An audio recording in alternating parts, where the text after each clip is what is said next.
Solène Mansouri, directrice de l'établissement public médico-social de l'Anjou, le PMS de l'Anjou, donc qui est un établissement public départemental.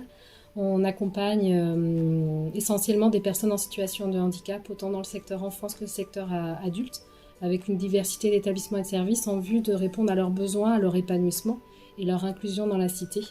et aussi de l'aide aux aidants.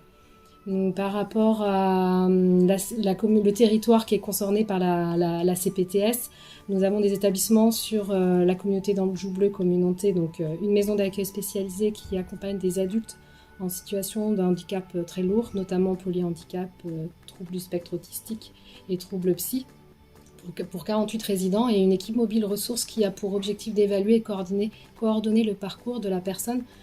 en situation de handicap en vue de maintenir leur vie dans leur domicile en milieu ordinaire, notamment, et pour évaluer aussi leur autonomie au sein des futurs studios tests qui seront créés à la maison d'accueil spécialisée. Sur Anjou Bleu Communauté aussi, nous avons d'autres établissements et services qui se situent aujourd'hui sur Point C, mais on peut rayonner sur un périmètre de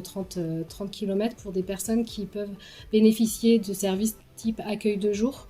pour des personnes qui ont des déficiences intellectuelles, troubles psy et orientées en foyer de vie, et du service aussi à domicile type SAVS, service d'accompagnement à la vie sociale.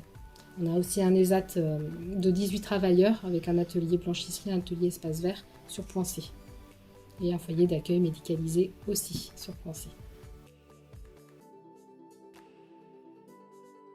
Les liens avec la CPTS, on a été sollicité pour travailler sur le diagnostic de territoire et le projet de santé, de voir un petit peu comment nous on pouvait se positionner. J'ai trouvé la démarche très intéressante de pouvoir travailler avec tous les professionnels de santé qui interviennent sur le territoire et de pouvoir échanger sur les problématiques qui peuvent être différentes par rapport au secteur, mais des fois partagées sur des difficultés d'accès aux soins notamment. Donc j'ai participé moi aux différents groupes de travail, notamment sur le diagnostic de territoire. De travailler en collaboration avec la CPTS permet aussi de réfléchir à un meilleur parcours de santé pour les usagers qu'on accompagne aussi dans nos établissements. L'interconnaissance, de